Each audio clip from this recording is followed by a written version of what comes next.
Good evening, everybody. So, let's start with our motivation. Just think for a minute how many lifetimes we've had in samsara, being born in all sorts of conditions, not just as human beings, but also as different life forms.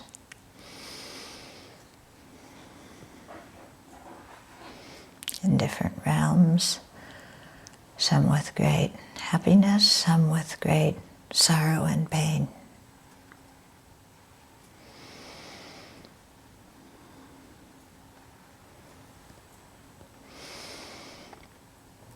And at the end of each of those lives, no matter how much happiness or how much misery there was, the life seemed like last night's dream. And the only thing we took with us going into the future life was the karmic imprints that we had created.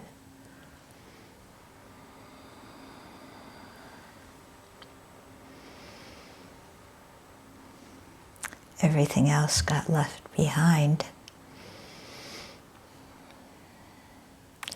So anything that was painful, that we were fighting against, got left behind. Anything that was wonderful that we were clinging to got left behind. And just the imprints of our karma came with us and influenced what we were born as and what happened to us in that next life.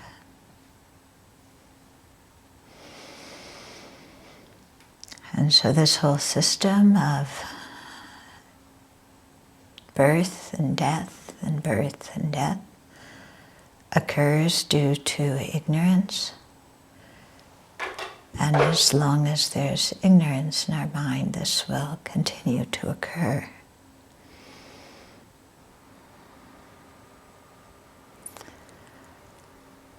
So if we find this situation unsatisfactory, if we find it something that we want to be free of, then it's most important that we learn the antidote to the ignorance that binds us to cyclic existence.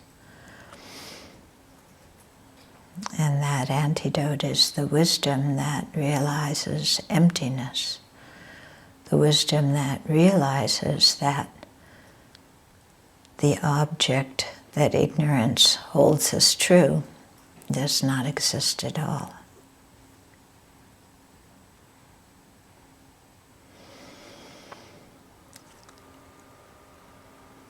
So that's not to say that nothing exists,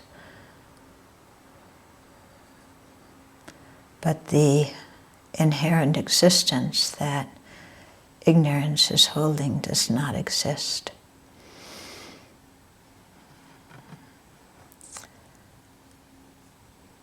So to understand this, we need to learn and reflect and meditate on dependent arising so that we understand how things do exist. And so that's what we're doing tonight, learning about dependent arising and emptiness. And let's make sure that as we learn, we're doing it with the highest aspiration possible so that we can be of the greatest benefit to sentient beings by liberating our minds and developing the wisdom, compassion, and power to be of great benefit to others as well.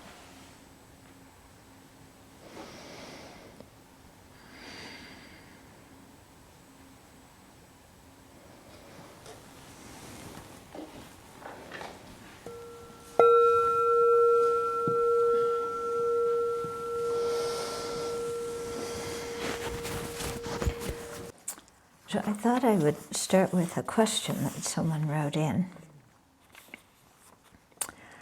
So she says, I'm having some trouble putting together that things disintegrate on their own with the fact that these same phenomena are conditioned. Yeah. So I'm not quite sure. Things disintegrating on their own, you know, they disintegrate because they're produced by causes, and that's the very meaning of being conditioned. So, I'm not sure what she means disintegrate on her own, maybe disintegrate naturally.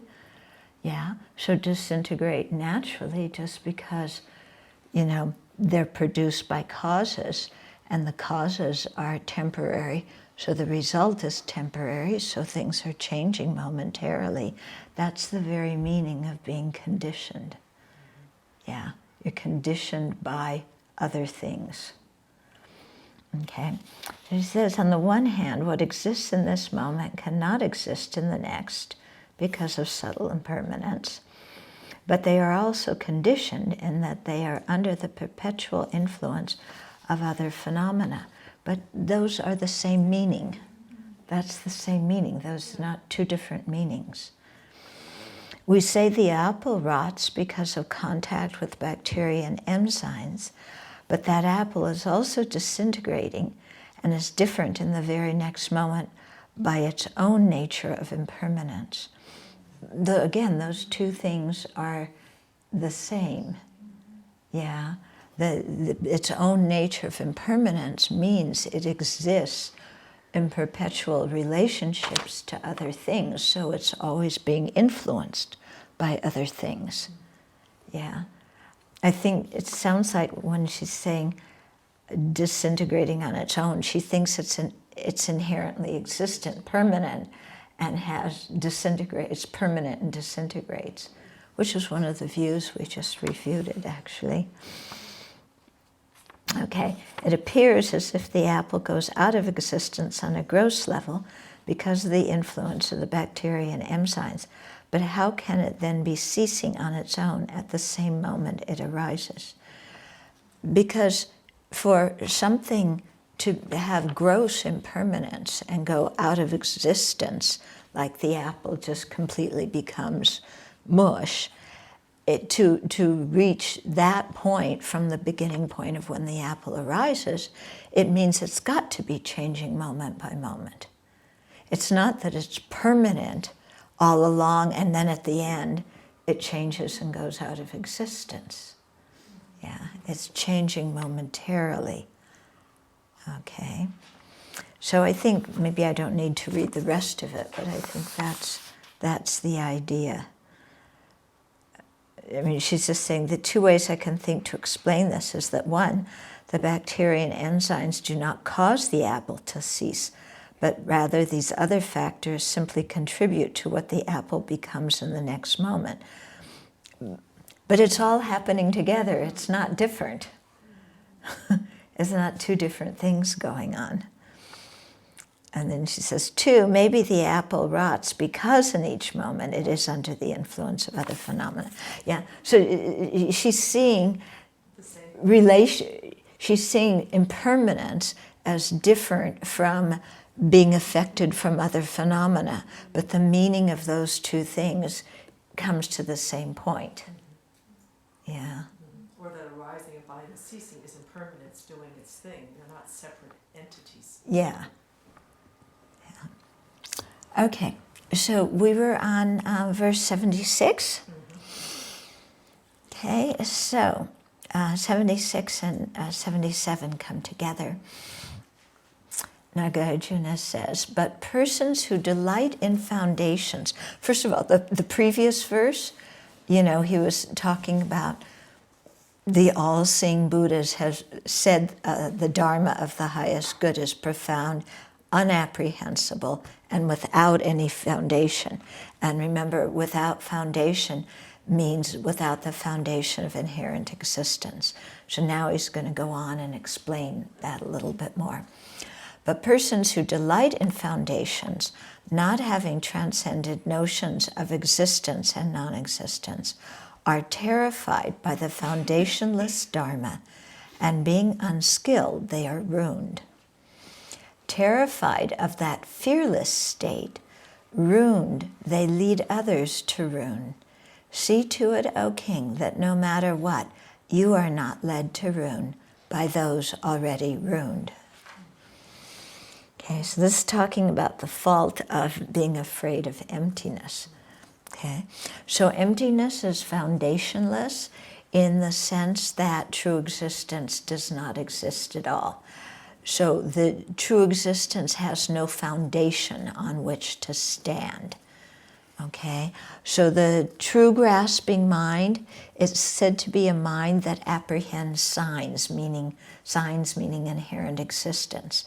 And the foundation of that true grasping mind, what that true grasping mind conceives, its conceived object, is truly existent things, truly existent objects. But since truly existent objects don't exist, that true grasping mind has no basis. Okay? So some people become terrified when they hear that there's no truly existent self.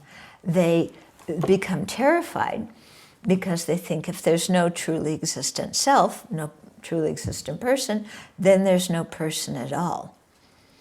Okay?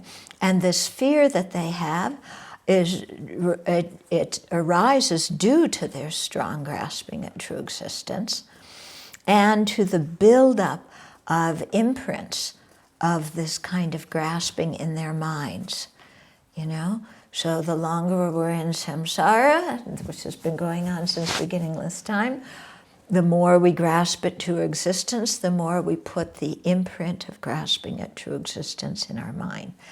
And so the people who think like that have many of those imprints, but because they're afraid of emptiness, they don't think or they don't learn about or reflect or meditate on emptiness, so they have very few imprints of the correct view.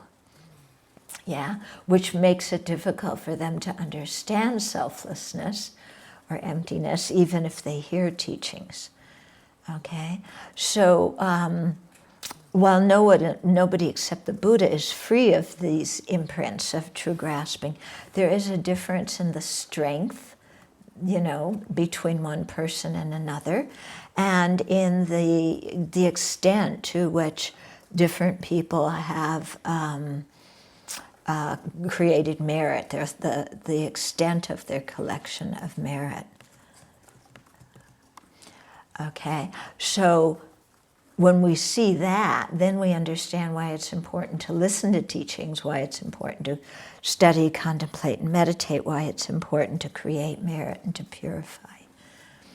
Okay, so being unskilled and lacking wisdom, then some people grasp phenomena as truly existent and think that if things aren't truly existent, then they're totally non-existent. Okay, they become terrified because they're confusing existence and true existence, and they're confusing emptiness and non-existence.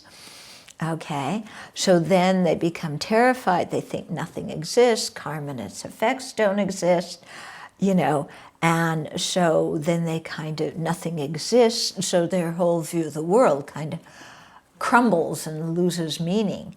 And those people are in very stark contrast to people who have a lot of imprints to understand emptiness, and who, when they hear about emptiness, because they realize that the wisdom understanding emptiness is the antidote to the ignorance that keeps them bound in samsara, when these people hear the teachings on emptiness, they're delighted, they're so happy.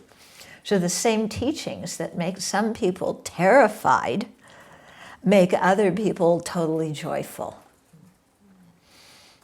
Okay, and it depends upon the strength of one's self-grasping and, you know, the amount of the imprints you have, the extent of your creation of merit and these kinds of things. Okay, so so it's kind of funny, isn't it, that what liberates you, that, you know, the knowledge of emptiness, is actually what some people are terrified of and run away from.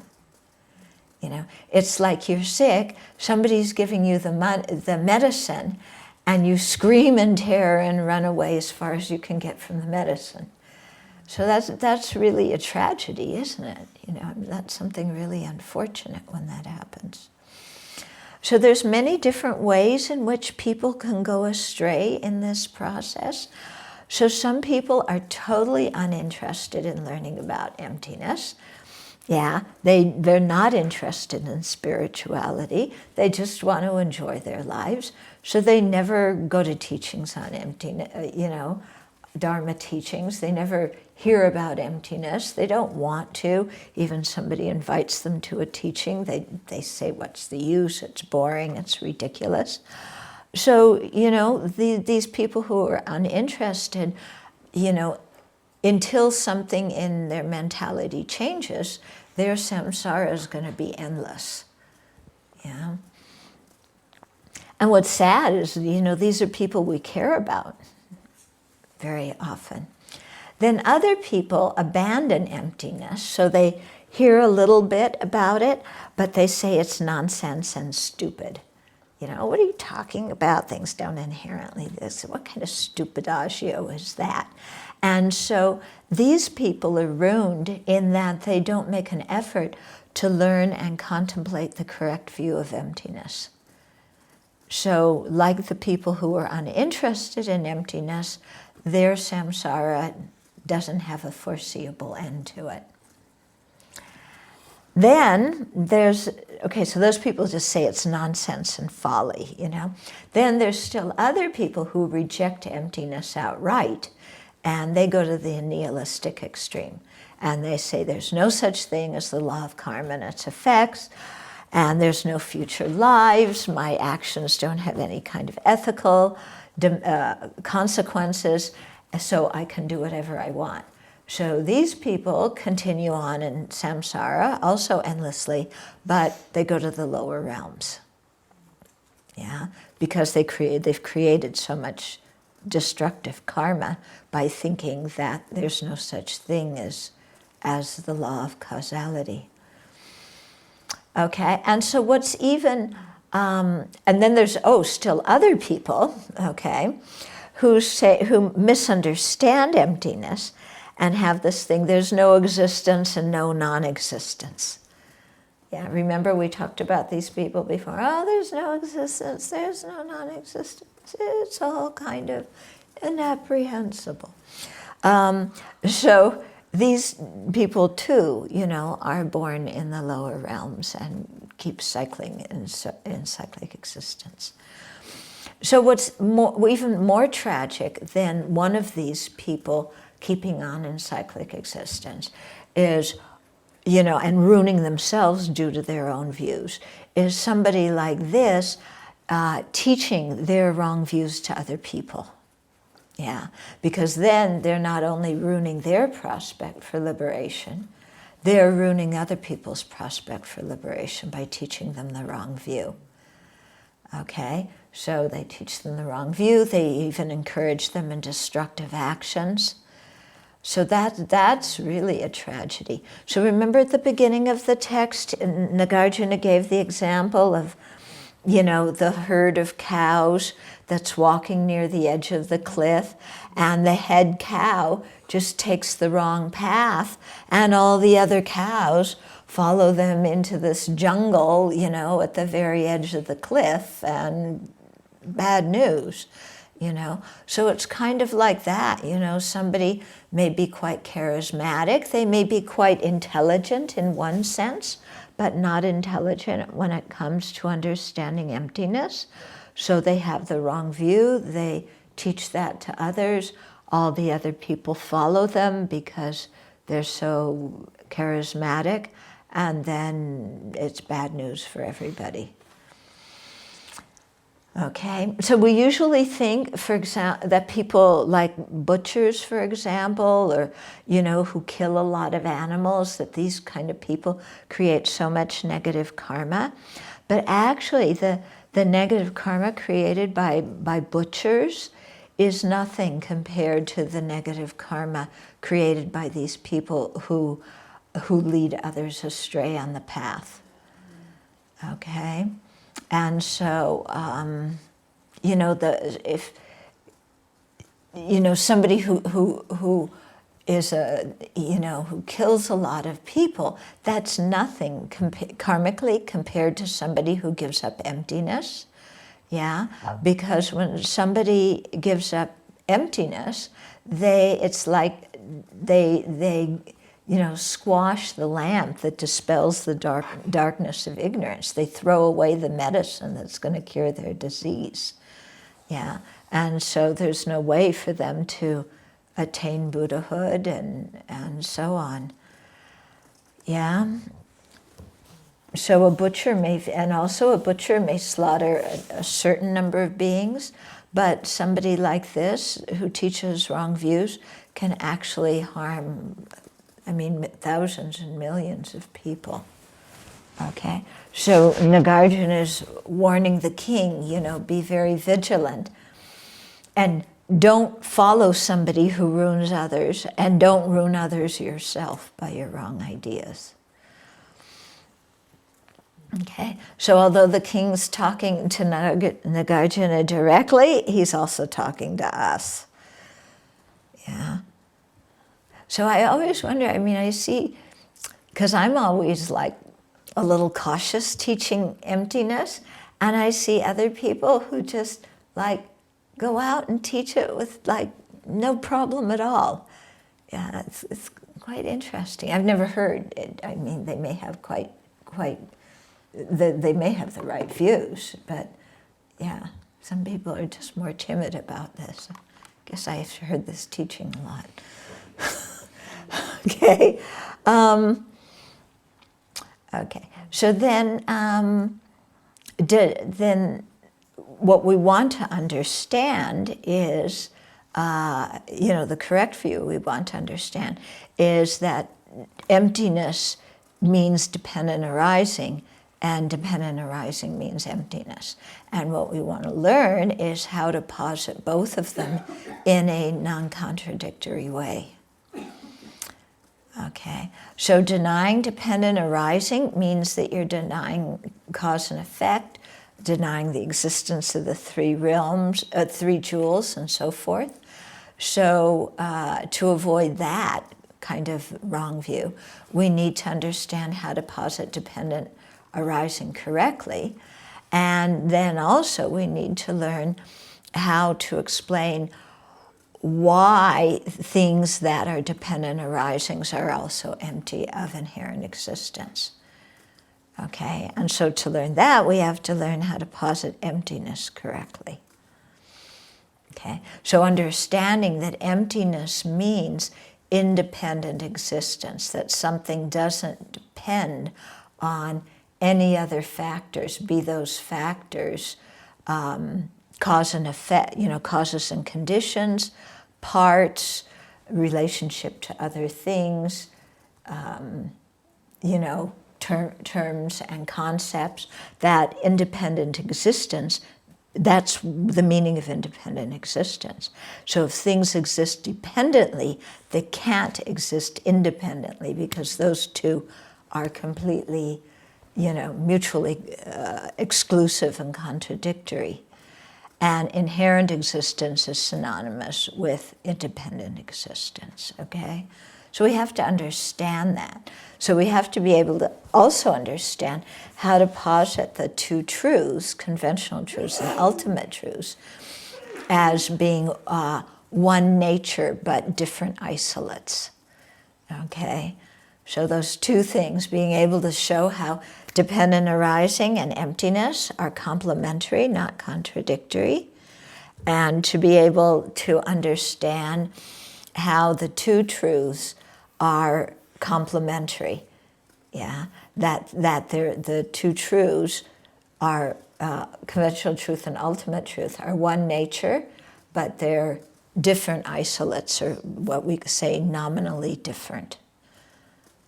Okay, so both of those things are very important to do, and they relate to each other. Okay.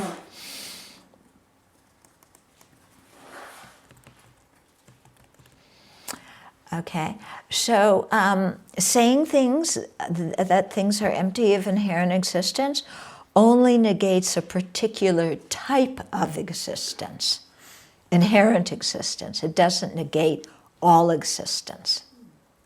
Okay, so it negates existence from its own side, existence under its own power, true existence.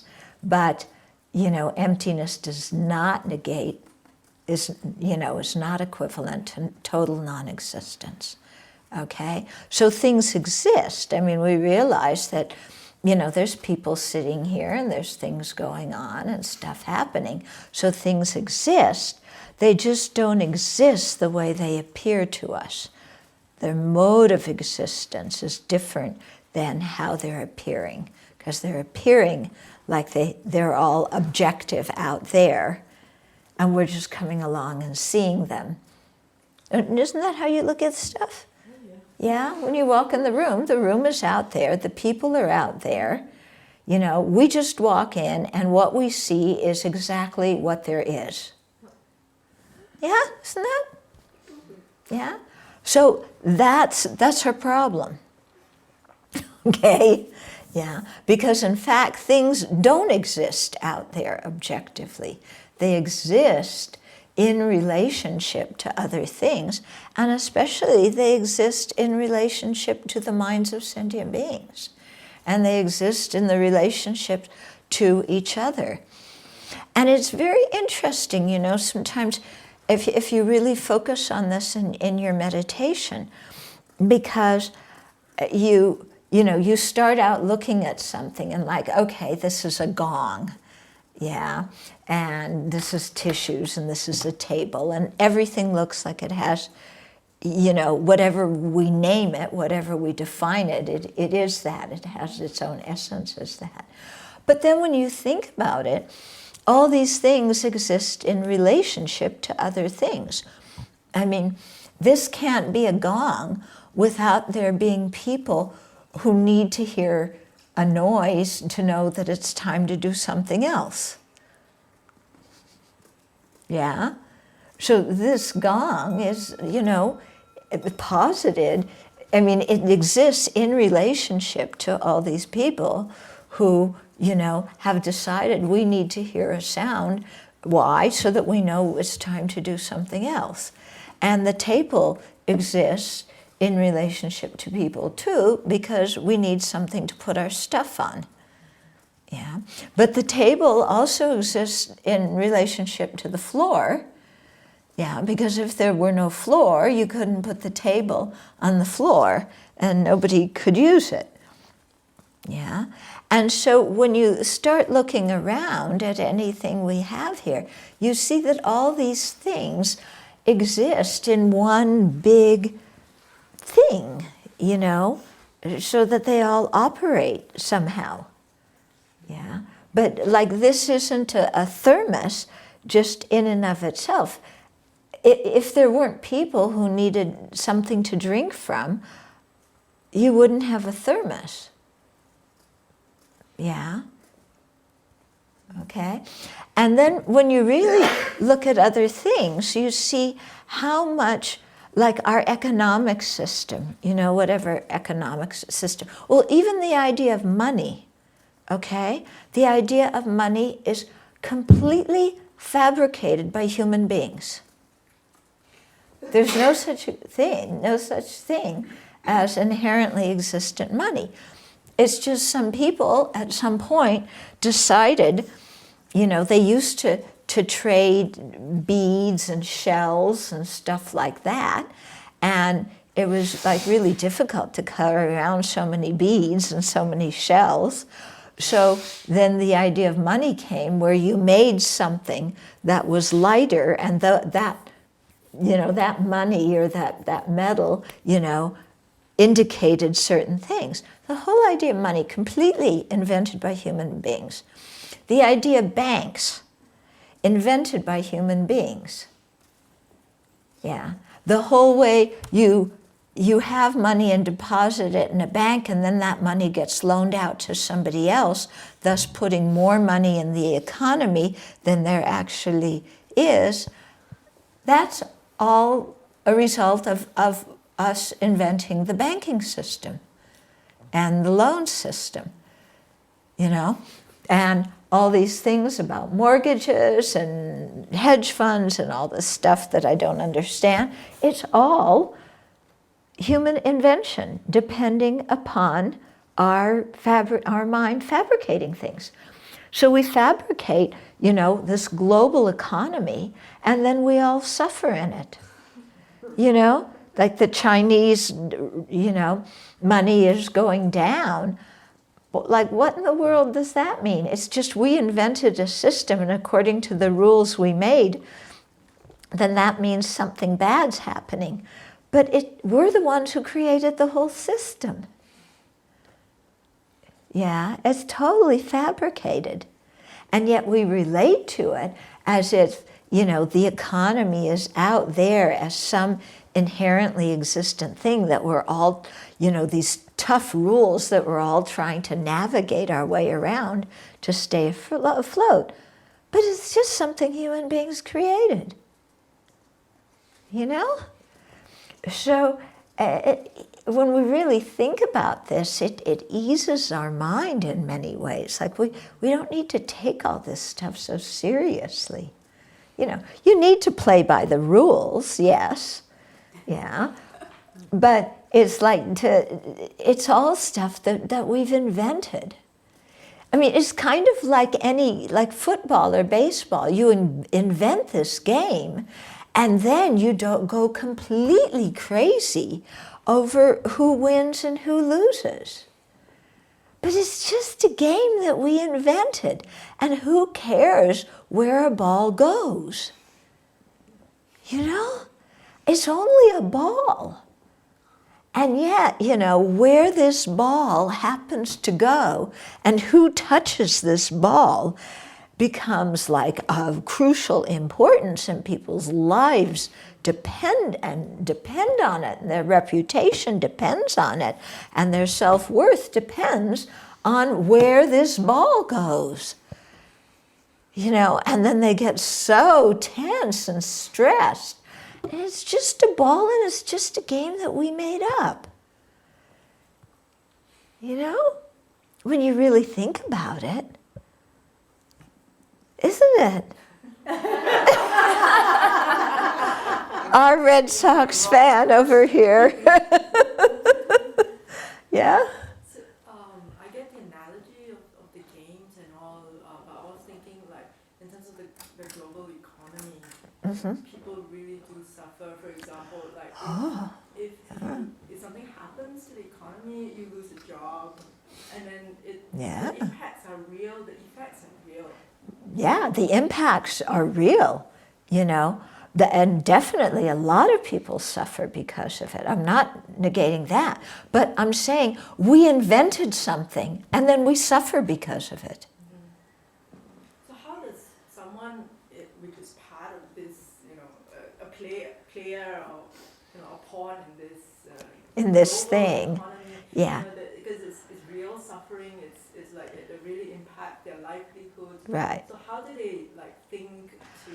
Okay, so how can you think if you're impacted in a negative way by this global economy, or by any economy? It doesn't matter, global or not global. If you're on the losing end of it, yeah. Well, I think the more terrible thing that comes, in addition to the poverty, is what it does to somebody's mind. I think the mental effect is even, not having enough food is bad. There's many people who are in that situation, but there's even more people who feel like their lives are ruined. And it's the mental feeling of my life is ruined and I'm a worthless person and there's nothing hopeful in life and, I'm oppressed. I think that mental part in many ways is more oppressive than the physical poverty. Yeah? So if you can see this as a system that we invented and then we're making fools out of ourselves by taking seriously, at least you don't have to lose your self-confidence and self-respect. And you don't have to fall to looking down on other people or being jealous of other people. Yeah. You can just understand this is a game, And people are born at different places in the game, and people have different talents to be able to play the game. And some cheat in the game. And some cheat in the game, But it's, we don't have to link our value as a human being to that kind of stuff. How do you use the concept of karma in this kind of, when you experience this? So how do you use the concept of karma? Well, if you see, okay, why am I on the high end of it and I get to benefit from so much? Because I was generous in a previous life. So I need to continue to be generous. And I need to help others if I want, because that's a way of helping myself in the future life. If I'm stingy, I'm going to wind up on the bottom of the totem pole next time. And if you wind up, sometimes when you're in a situation of poverty, to say, this is created by my own stinginess, because in a previous life I didn't give, I just kept for myself.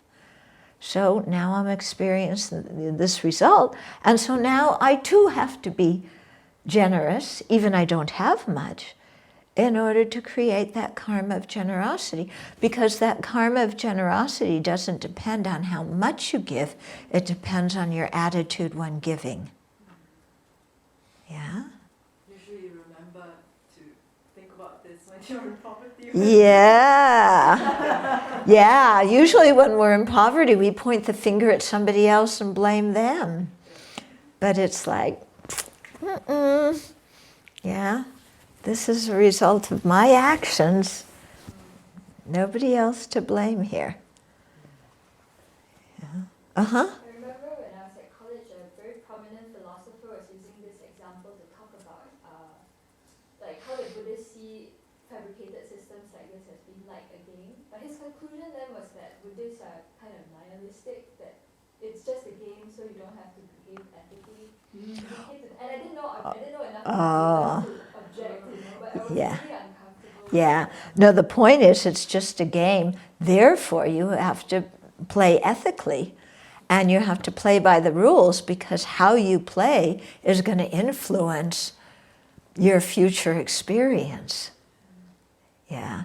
So you don't go to the nihilistic extreme and say, that, because, going to the nihilistic extreme is saying that causes don't produce results. So then you should say to that person, if you're hungry, why do you eat? Yeah. Well, because he'll say, because eating fills my stomach. But causes don't produce results. So you shouldn't have to eat. Yeah. So this point about, ways that people can go astray. Yeah. It would not include, people with some form of religious belief, because there is some ethical component. Yeah, at least, some people with some religious beliefs or even secular people who have secular ethics, who hold giving, for example, as a virtue, then, they can still create the karma. They still won't get out of a cyclic existence without the understanding of emptiness, but they can create the karma for upper rebirths. And then hopefully when they're having an upper rebirth, they'll be able to meet the Dharma and then go further in their spiritual practice.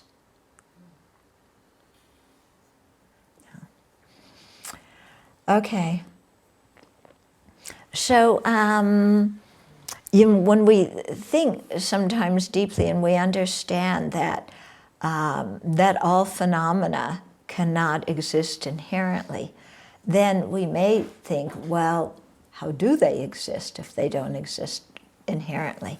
So if we're already familiar with this notion that things exist dependently, that they exist by mere name, by being merely designated by term and concept, if we understand that kind of thing, then that very serious doubt won't arise. Okay? But otherwise, if we don't have any kind of feeling for dependent arising, when we think, oh, things don't exist inherently, then we may think they don't exist at all. So this is why, the teachers always teach us about karma and all these conventional truths first, and why they teach us about dependent arising and to really think about causality and how things arise, karma, how things arise due to previous causes, and to just think about causality a lot. And then how they teach us, even to think about designating stuff and how important designation is. And they do all of this so that, then when we hear about emptiness, there's some imprint in our mind that things exist dependently, and especially that they depend on term and concept. And so then when we start getting a feeling for emptiness, we are less likely to freak out and think that emptiness means nothingness. Okay? So here you can really see the skill in the way the path is formulated. Especially in Lam Rim, the first topic you learn is not emptiness. Yeah? It's we learn all this other stuff that makes a foundation in our mind, We learn about creating merit and how important that is, and that makes a foundation so that when we do go into understanding emptiness, we don't. It becomes easier to realize it, without freaking out. I think this point really explained for me, all along I had this idea, 20 years ago when I was in university, and then we were doing Buddhism and then Taoism and all that, and I made a comment that the Taoist concept of emptiness is easier to understand than the Buddhist concept. And for 20 years I did not meet the Dharma again. It's really, when I made that statement, I felt that it was something happened. And I think a door closed, so hearing this is the first time I've heard this explanation. I think... now you're understanding your experience, what happened, Totally, completely in a country which, has so much Buddhism in it, I did not meet and did not understand anything. Yeah. It's really fascinating. It's amazing, isn't it, when you hear something in the teaching and you go, oh my goodness, that explains my experience. Yeah. And then, how fortunate you are to have met the Dharma again. Yeah. When I said that, I knew that I said something that was, important, but I didn't understand what was it. That's why I remember that incident and all along I thought about it, but I couldn't quite understand. And and then now you're saying, oh my God, it's worse than a butcher. It is. Yeah. It does it's like a kind of statement like that, a public statement, to someone. I don't know what was the context, but I remember the statement. Yeah. Oh my God. Yeah. Clarification to do. Yeah. I know. I used to be very nihilistic, you know, in my college days, and just like, you know, there's, after you die, there's nothing, so just kind of do whatever you want. And, you know, I always have the sense of, you know, I wasn't going to do things too bad, but, you know, I definitely created a lot of negative karma in that process just by thinking, you know, there's nothing that happens after death. Yeah. So these are the acquired afflictions that we just keep building up lifetime after lifetime, Yeah. habituating ourselves. Yeah. Which get in the way of And they build up the innate afflictions also.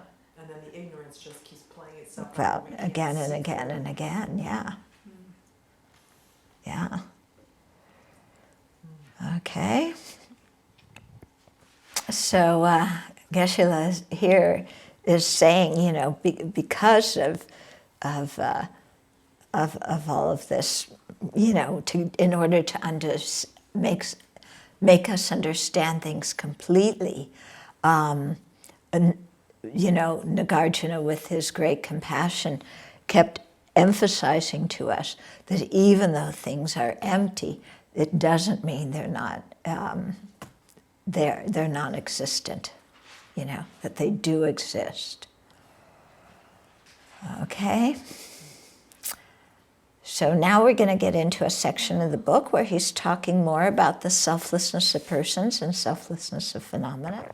So verse 78 says, "King, so that you might not be ruined, I will explain in accord with the scriptures this correct transcendent approach that does not rely on the two extremes."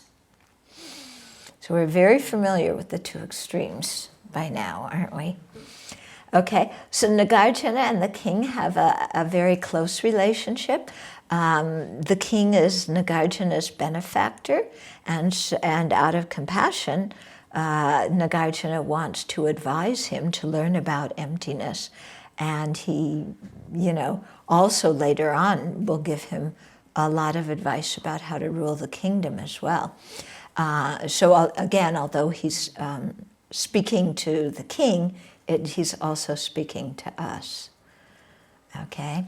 And so he's in particular teaching the transcendent approach that doesn't rely on the two extremes of inherent existence or total non-existence. So in the previous verse, you know, when verse, what was it, 76, persons who delight in foundations not having transcended notions of existence and non-existence. What does existence mean there? Inherent existence. What does non-existence mean? Nihilism. Yeah, total nihilism. Okay.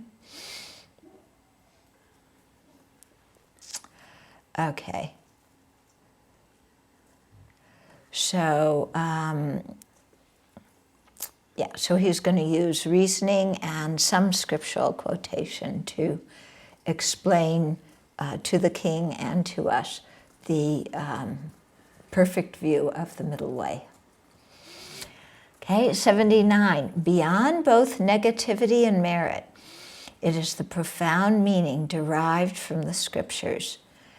Other philosophers, such as the Tritikas, and even some of our own, have not tasted it, for they fear the foundationless. We see throughout this text there's certain things that Nagarjuna keeps coming back to again and again.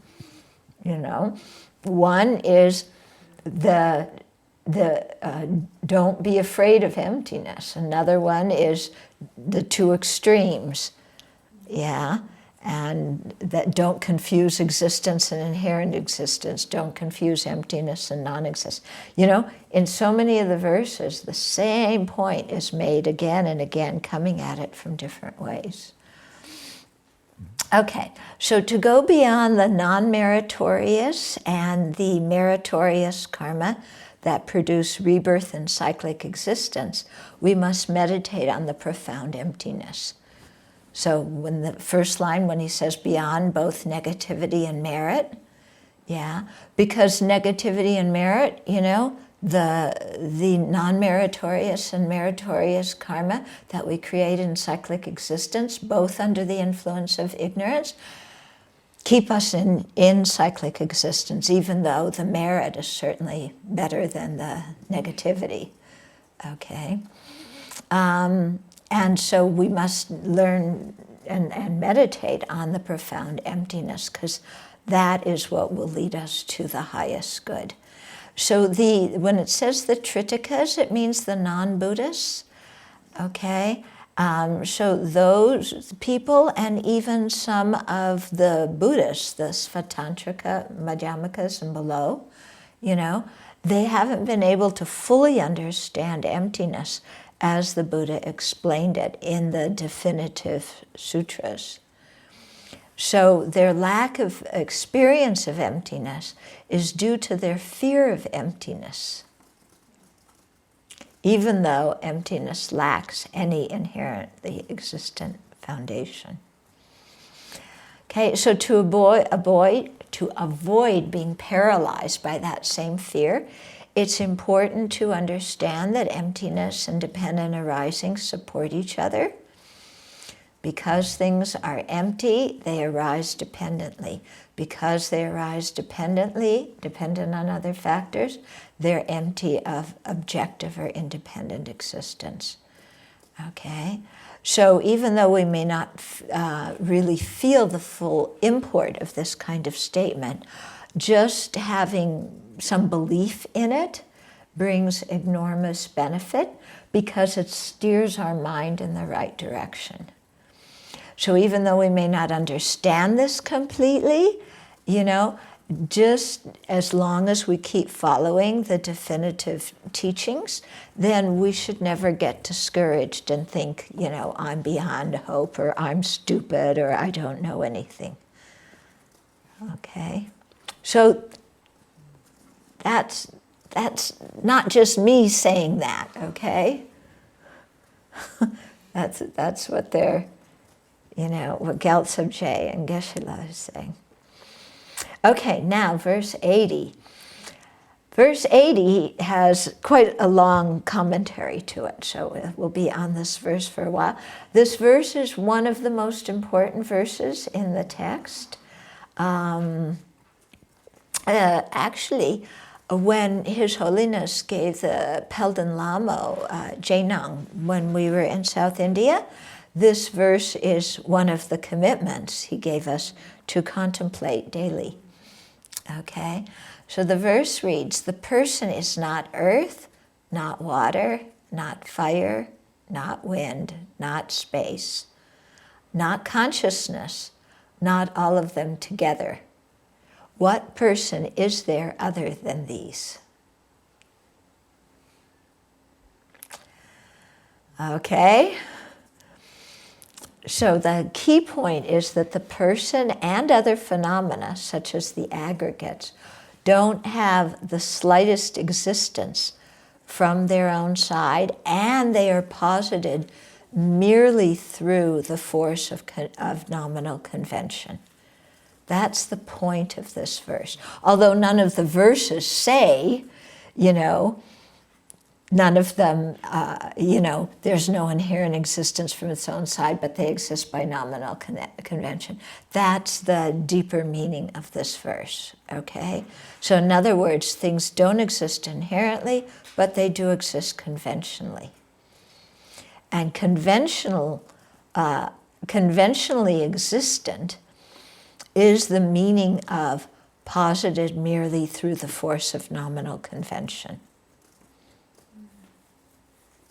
Okay, so conventionally existent, or just plain existent, because conventionally existent and existent have the same meaning. There's only one kind of existence, and that's conventional existence. There's two truths, conventional truths and ultimate truths, but they all both conventionally exist, because nothing ultimately exists. If something ultimately existed, it would exist inherently.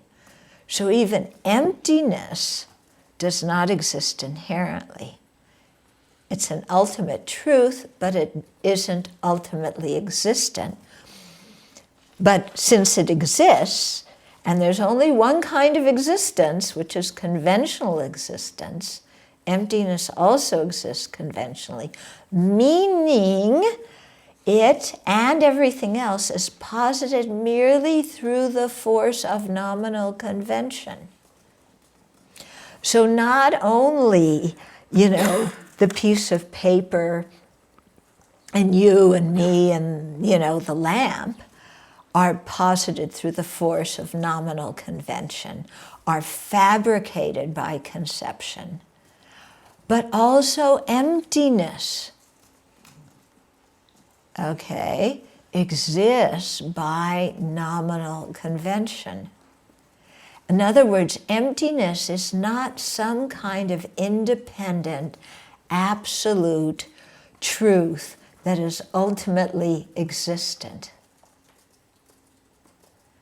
Yeah, and they emphasize that because it's very easy when we begin to see that conventional existence is made up by the mind to then say, well, emptiness is the ultimate nature of how things really exist. It can't be dependent on conceptuality. It must have its own inherent nature because it's the ultimate nature of everything. And then we make emptiness into some concrete thing. Yeah. Whereas, why do we say emptiness exists only by nominal convention? Because you can only posit emptiness when there's a conventional object that has emptiness as its nature. Yeah. So in that sense, emptiness is made up by conception in the sense that it's dependent on whatever the object is that it is the ultimate nature of. In other words, it's not that emptiness is some big ultimate truth somewhere out in Never Never Land, that exists all by itself, independent of everything else. But we can only identify emptiness on a conventional level in relationship to other things, and here it means in relationship to the conventional phenomena that it's the ultimate nature of. Of course, when you realize emptiness directly, those conventional phenomena are not appearing. There's only the appearance of emptiness. But in terms of things nominally existing, emptiness has to exist in relationship to other things. Yeah? And once something exists in relationship to other things, it exists by nominal convention. Yeah? Because the mind determines these, is the one that posits these relationships. It's really kind of mind-boggling, when you think about it, because it's like, no, emptiness can't be created by nominal convention. It's got to be really real, independent of everything else, because when I want to realize the ultimate truth, and I want to realize something that is really there, objectively there. Yeah? Don't we? That's our feeling inside.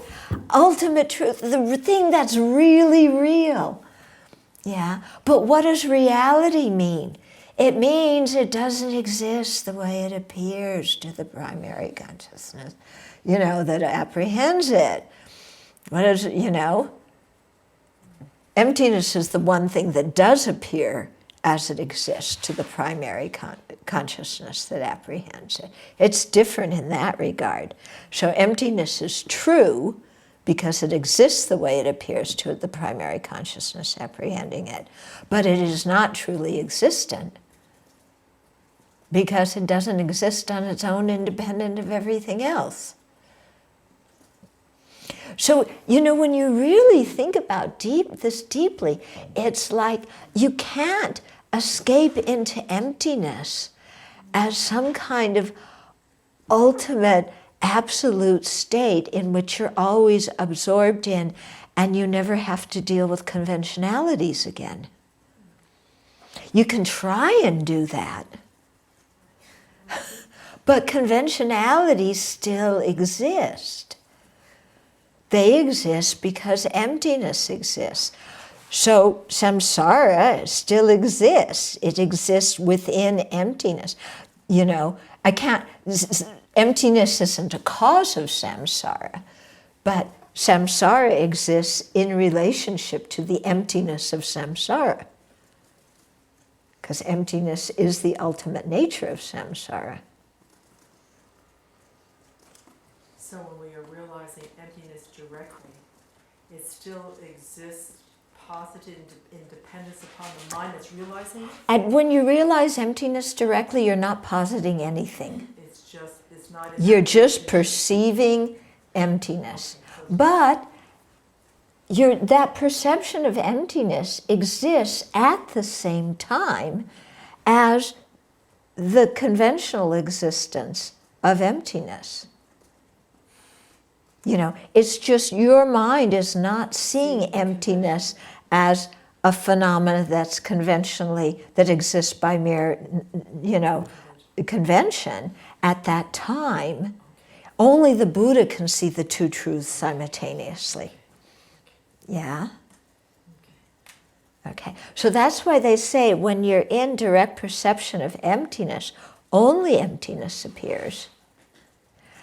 But you establish the existence of emptiness after you come out of that meditative equipoise. Because you can't posit anything in meditative equipoise, because positing is involving conception and there's no conceptual mind. Yeah?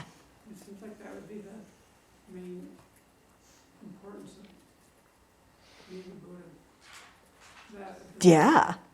To be able to see the two truths simultaneously. Whatever you're doing. Yeah.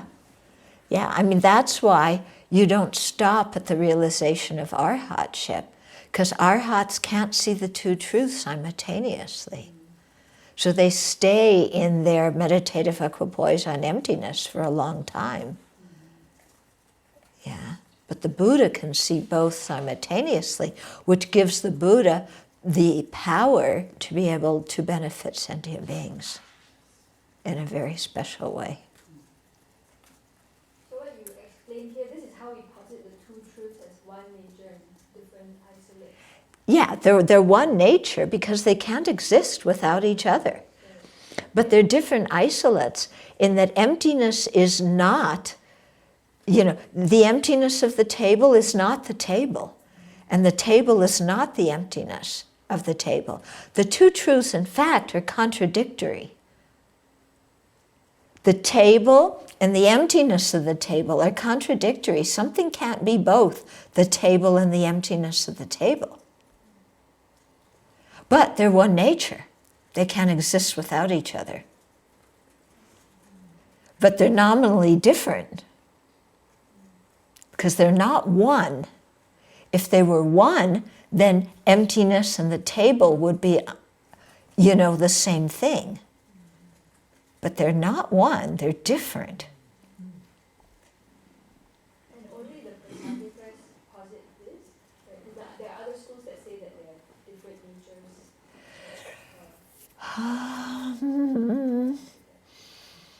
I'd have to think more on that. Yeah, exactly how to.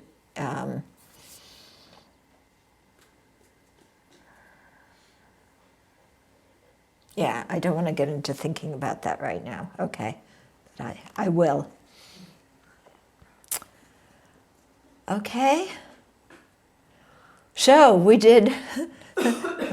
we're just because the next thing is that we'll talk about is one of Nagarjuna's stanzas from 60 stanzas on reasoning and the explanation of that. So we'll do that next week. And that goes with verse 80 and That goes with verse 80, yeah. Yeah. Okay. Yeah, verse 80 will take quite a bit of explanation, but it's quite beautiful.